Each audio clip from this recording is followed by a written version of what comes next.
बिस्मिल्लाहिर्रहमानिर्रहीम। ईद से पहले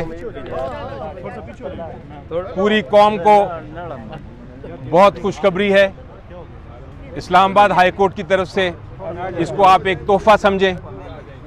और आज जो तोशाखाना की सज़ा थी, जो तोशाखाना केस में नैब कोर्ट ने गैर आइनी गैर कानूनी सज़ा दी थी इमरान खान साहब को और उनकी बुशरा बीबी को, वो दोनों की सज़ा मुअत्तल कर दी गई है।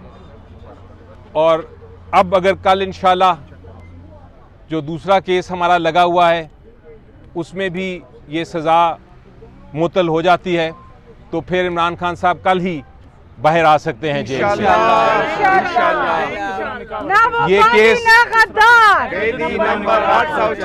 ये केस के बारे में मैं आपको बताऊं थोड़ा सा कि ये जेल में ट्रायल हुआ था और नैब कोर्ट ने सज़ा दे दी थी इमरान खान साहब को और बुशरा बीबी को। और हमने जो अपील की थी उसमें ये कहा था कि ये केस ऑफ नो एविडेंस है, यानी कि ये जो सज़ा दी गई है इसके पीछे कोई शहादत नहीं, कोई एविडेंस नहीं, ये किसी शहादत किसी एविडेंस के बगैर सज़ा दे दी गई थी। दूसरी हमने ये भी वजह बताई थी कि ये जेल ट्रायल जो था ये गैर आइनी इसलिए था कि इसमें जो वकला थे उनको पेश भी नहीं होने दिया गया था और उनको जेल से बाहर निकाल दिया गया था और उनको जिरा करने की भी इजाज़त नहीं दी गई थी। तो इस किस्म के जो ट्रायल हैं, इस किस्म के जो मुकदमे हैं, वो तारीख़ में उनको समझा जाता है कि ये मिस ट्रायल है, ये गैर आइनी है। इसीलिए इन दोनों वजूहात की वजह से आज अदालत ने पहले दिन ही समाअत के पहली समाअत थी इस केस की, पहला दिन ही उन्होंने ये सज़ा को मुअत्तल कर दिया है। तो ये एक इतनी खुशखबरी है कि इसके बाद इमरान खान साहब इस केस में कम से कम गिरफ्तार नहीं रह सकते। सर ये बताएं कि आज तक इतना लंबा अरसा गुजर गया, क्या अदालतें अगर इसी तरह चलती रहीं तो एक गरीब आदमी का जो केस अदालत में लगा तो कैसे आगे बढ़ेगा? जी देखें, अभी तो एक आपकी बात, ये डिबेट सही है, इस पर डिबेट बाद में करेंगे, लेकिन आज एक खुशखबरी है, आज एक अच्छी बात है कि पहले दिन ही सज़ा मुअत्तल की गई।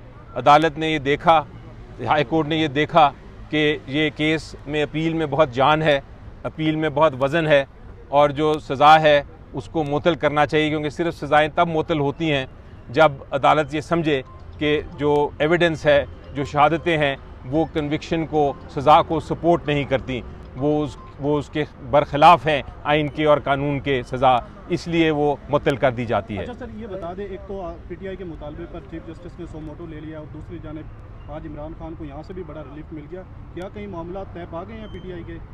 कि आप पता नहीं क्यों मामला तय पाने की बात कर रहे हैं। ये तो उनको जो उनके खिलाफ कार्रवाई हुई थी, जो केस चलाया गया था, वो इतना गलत केस था, इतना बेबुनियाद केस था कि उसका ये फ़ैसला आज होना ही था, इस तरह सज़ा को मुअत्तल होना ही होना था। तो ये जब आप इंसाफ की बात करते हैं तो इंसाफ कई बार देर में आता है, लेकिन आज आता है फाइनली। और आज हमने देखा कि आज हमने देखा कि इस्लामाबाद हाई कोर्ट से हमें इंसाफ मिला। अली जफर साहब, ये बताइएगा कि आपको बड़ी देर बाद कह रहे हैं कि इंसाफ मिला, टाइमिंग बड़ी इम्पॉर्टेंट है इस वक्त जब 6 जजेस का मामला चल रहा है, खासकर इस्लामाबाद हाई कोर्ट के जजेस का। आप समझते हैं कि ये अब जो रास्ता है कानून और आइन का, इंसाफ का, वो अब जो प्रेशर के बगैर ये फैसले आ रहे हैं जिसकी वजह से बड़ा रिलीफ भी मिला? जी बिल्कुल, मेरा ख्याल है ये कई बार टर्निंग पॉइंट इन हिस्ट्री होता है कि तारीख़ में एक बड़ा ऐसा मोड़ आता है, ऐसा वक्त आता है जब तारीख़ तब्दील करती है हर चीज़ को। और ये हम देख रहे हैं पाकिस्तान में। ये हमने इलेक्शन में देखा कि इलेक्शन जब हुए तो एक तारीख़ बनी, उसके बाद से जो कुछ हो रहा है हमने देखा कि हर किस्म का प्रेशर, जो उन ख़त से भी नज़र आता है कि हर किस्म का प्रेशर अदालतों पे डाला जा रहा था, लेकिन अदालतें जो हैं वो इंसाफ करने के लिए डट के खड़ी हैं और हम उनके साथ खड़े हैं। हम पीटीआई नहीं बल्कि पूरी अवाम जो पाकिस्तान की है उनके साथ खड़ी है। इसलिए मेरा ख्याल है कि ये अब जो इंसाफ का तराजू है वो दुरुस्त समझ जा रहा है।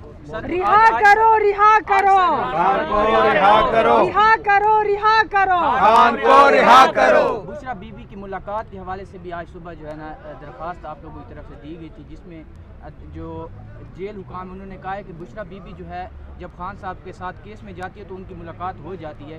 इस पर बड़ा वो रिमार्क्स आए हैं कि ये जो मुलाकात होती है ये तो वो केस के लिए जाती है, तो मुलाकात तो नहीं हो पाती।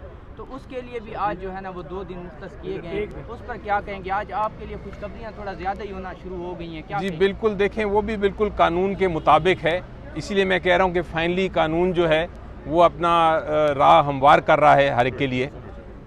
कानून यही है कि आपको जो मियाँ बीवी हैं उनको मुलाकात और फैमिली मेम्बर्स को मुलाकात की इजाज़त होनी चाहिए।